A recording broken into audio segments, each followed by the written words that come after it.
Assalamualaikum warahmatullahi wabarakatuh. Apa kabar anak-anak ustadzah yang saleh dan salehah? Semoga anak-anak ustadzah tetap dalam lindungan Allah Subhanahu wa Ta'ala. Mari kita doakan kepada teman-teman kita yang lagi kurang sehat, semoga Allah segera memberi kesembuhan. Baiklah anak-anak ustadzah yang saleh dan salehah, hari ini kita akan belajar tentang tema 9, Kayanya Negeriku, subtema 3, pelestarian kekayaan sumber daya alam di Indonesia. Oke, mari kita mulai dengan membaca basmalah. Bismillahirrahmanirrahim. Tujuan pembelajaran kita hari ini adalah yang pertama, kita bisa mengidentifikasi hak dan kewajiban masyarakat terhadap sumber daya air. Selanjutnya, kita bisa mengidentifikasi sikap persatuan dan kesatuan dalam melestarikan sumber daya alam. Kita bisa mengidentifikasi usaha-usaha pelestarian sumber daya alam. Kita juga bisa menjelaskan akibat tidak melaksanakan kewajiban. Lalu, kita bisa melakukan wawancara tentang penggunaan energi alternatif. Lalu, kita bisa melakukan wawancara tentang penggunaan energi alternatif. Kita juga bisa menerapkan langkah-langkah wawancara, melakukan wawancara tentang kerusakan lingkungan, menjelaskan penghematan energi dan pemanfaatannya energi alternatif, menjelaskan pemanfaatan sumber daya alam secara bijaksana, dan menjelaskan makna lagu bertema lingkungan. Tujuan kita agak banyak ya anak-anak, karena kita membahasnya satu subtema. Baiklah, kita lanjut ya. Mengidentifikasi hak dan kewajiban masyarakat terhadap sumber daya alam air. Oke.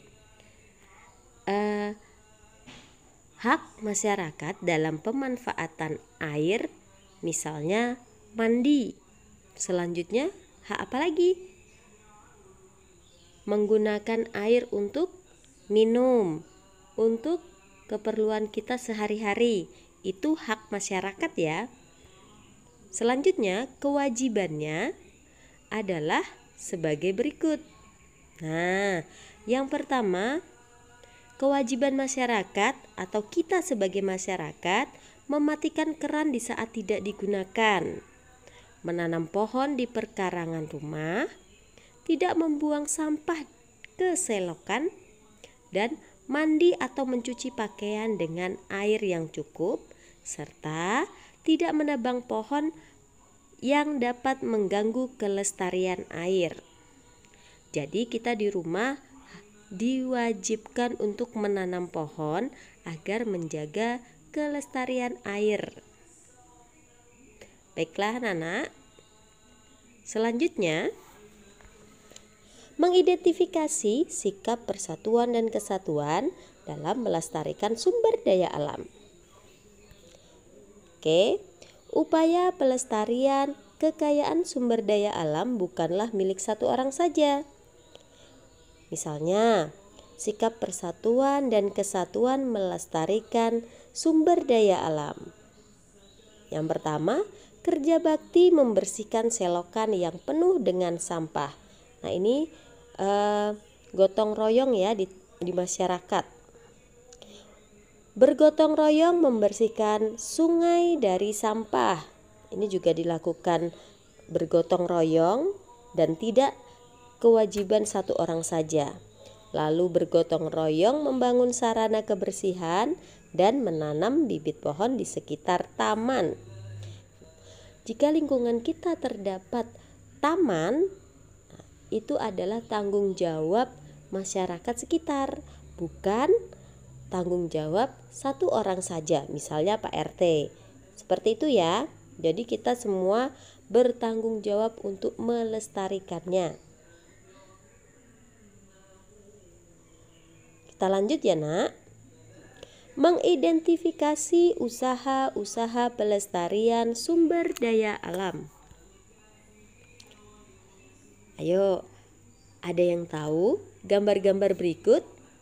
Nah, ini adalah usaha pelestarian sumber daya alam. Yang pertama atau yang A itu adalah mendaur ulang botol plastik bekas untuk dijadikan pot tanaman. Jika di rumah punya botol bekas aqua, mineral atau yang lain, kita bisa menggunakannya untuk pot bunga. Yang kedua, menggunakan energi alternatif seperti cahaya matahari untuk pembangkit listrik. Seperti itu ya. Selanjutnya, menangkap ikan dengan jaring tradisional atau kalau di sini menggunakan jala. Selanjutnya, menanam kembali atau reboisasi lahan-lahan yang gundul. Tujuannya untuk melestarikan sumber daya alam. Paham ya, anak Ustazah? Oke, kita lanjut. Nah, bagaimana jika kita tidak melakukan kewajiban melestarikan sumber daya alam? Ini salah satunya ya, Nak. Menjaga sumber daya alam yang terdapat di lingkungan sekitar merupakan suatu kewajiban bagi setiap warga. Apabila kewajiban tersebut telah dipenuhi, maka kita pun akan menerima hak untuk menikmati sumber daya alam tersebut. Namun, apabila kita tidak melaksanakan kewajiban melestarikan sumber daya alam, maka hak pun tidak akan kita dapatkan. Misalnya, bila kita membuang sampah ke sungai, maka sungai tersebut akan menjadi menyempit karena banyaknya sampah dan menyebabkan banjir, sehingga kita tidak bisa menikmati atau menggunakan air sungai tersebut untuk keperluan kita sehari-hari karena banyak sampahnya. Jelas ya anak-anak Ustazah? Oke, selanjutnya pelestarian kekayaan sumber daya alam di Indonesia. Agar kita mengetahui pelestarian kekayaan sumber daya alam di Indonesia, maka kita melakukannya dengan wawancara. Masih ingat kan anak-anak Ustazah apa saja langkah-langkah wawancara? Untuk melakukan wawancara, kita perlu menentukan topik ya. Setelah itu, pilihlah seorang narasumber yang sesuai dengan topik wawancara. Lalu susunlah pertanyaan dengan tepat. Jika kita ingin wawancara tentang pelestarian sumber daya alam, maka kita harus mencari narasumber yang cocok untuk topik tersebut. Yuk kita coba disebutkan. Yang pertama, sebelum wawancara apa yang dilakukan? Oke, menentukan narasumber. Selanjutnya, menentukan waktu dan tempat wawancara dan membuat daftar pertanyaan sesuai topik wawancara. Nah, langkah yang pada saat wawancara apa? Iya, menemui narasumber sesuai waktu dan tempat wawancara, mengajukan pertanyaan kepada narasumber, mencatat jawaban dari setiap pertanyaan yang diajukan, dan mengucapkan terima kasih kepada narasumber. Setelah kita melakukan wawancara, kita akan melakukan merangkum semua jawaban dari narasumber. Setelah itu, kita bisa membuat kesimpulan dari wawancara tersebut. Dan kita selanjutnya akan membuat laporan wawancara. Masih ingat kan ya? Oke. Melakukan wawancara penggunaan energi alternatif. Wawancara merupakan kegiatan yang menambah pengetahuan mengenai suatu hal. Dengan wawancara, kita dapat mendapatkan informasi langsung dari narasumber yang ahli. Kita juga perlu menentukan topik dan narasumber yang diwawancarai, lalu menyusun pertanyaan yang sesuai dan mencatat jawaban yang diberikan oleh narasumber.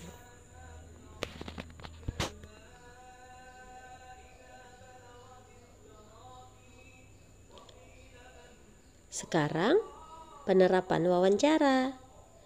Dalam sebuah wawancara, pewawancara harus menggunakan bahasa Indonesia yang baik dan benar, serta mudah dipahami oleh narasumber. Contoh pertanyaan wawancara ya nak. Yang pertama, berapa kali sungai ini dibersihkan oleh warga setempat secara bergotong royong dalam setahun? Lalu, apa manfaat yang dirasakan warga setelah sungai ini dibersihkan secara gotong royong? Nah, ini adalah contoh pertanyaan untuk wawancara.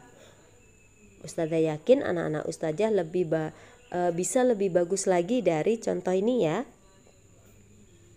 Selanjutnya kita akan belajar tentang menjelaskan penghematan energi dan pemanfaatan energi alternatif. Penghematan sumber energi agar tidak cepat habis dapat dilakukan dengan cara sebagai berikut. Yang pertama, mengurangi penggunaan kendaraan bermotor sebagai alat transportasi utama. Lebih memilih jalan kaki atau bersepeda jika bepergian dalam jarak dekat. Mematikan peralatan listrik jika tidak digunakan dan menggunakan sumber energi alternatif sebagai pengganti energi fosil. Jadi anak-anak ustazah, jika kita ingin pergi ke tempat yang tidak jauh, mendingan kita pakai sepeda atau jalan kaki. Karena itu lebih sehat ya, di samping untuk menghemat sumber energi.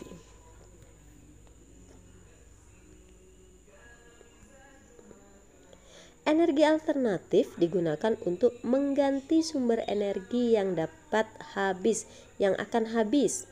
Energi alternatif yang akan digunakan juga harus ramah lingkungan.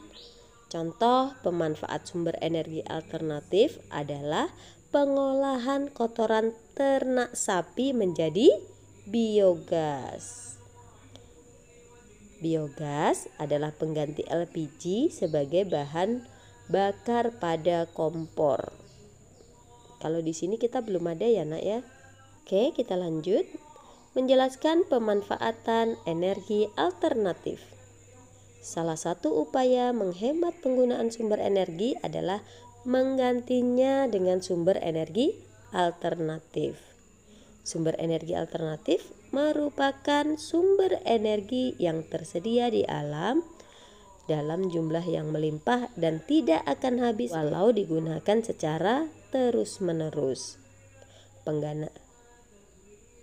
Penggunaan sumber alternatif juga tidak menimbulkan polusi bagi lingkungan. Nah, beberapa contoh sumber alternatif antara lain matahari, angin, air, panas bumi, biogas, dan biomasa. Dan ini sumber alternatif ini tidak akan habis walaupun kita pakai terus-menerus. Seperti ini ya sayang ya.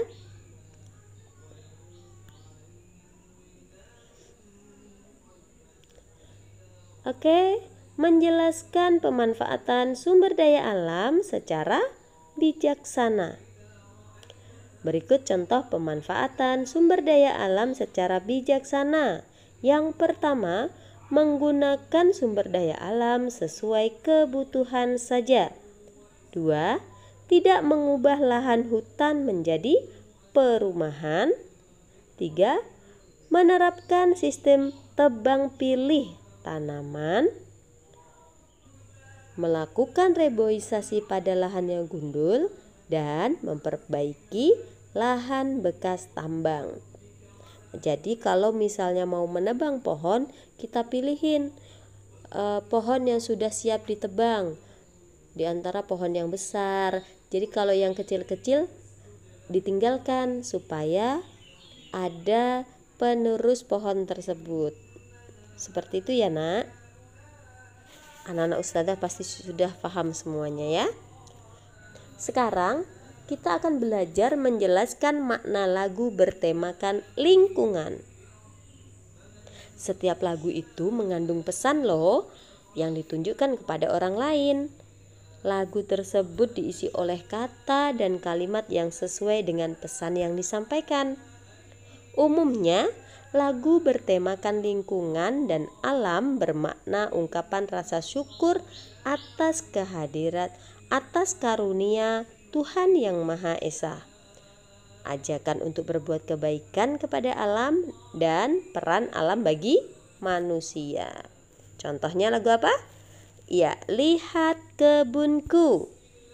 Lagu ini bermakna tentang keindahan lingkungan yang ada di kebun karena terdapat bunga yang berwarna-warni.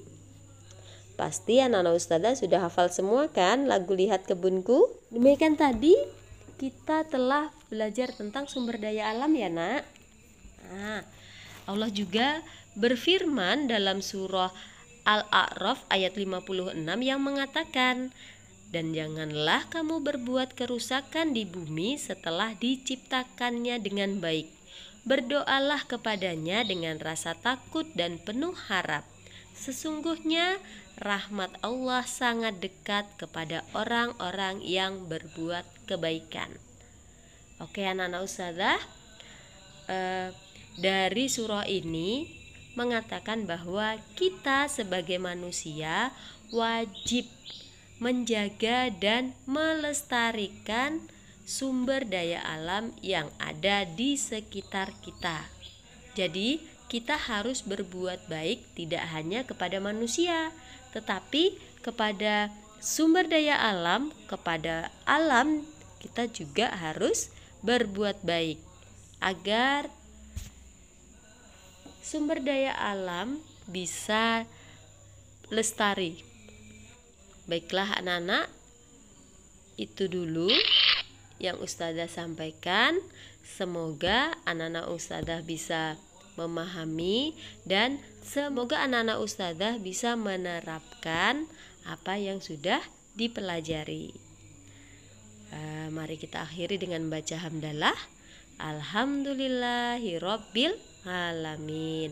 Terima kasih. Tetap semangat ya. Ingat, kita harus tetap menerapkan protokol kesehatan, diantaranya cuci tangan, jaga jarak ketika bertemu teman, dan hidup bersih. Dan satu lagi, selalu berbakti kepada orang tua. Ustazah akhiri. Wassalamualaikum warahmatullahi wabarakatuh.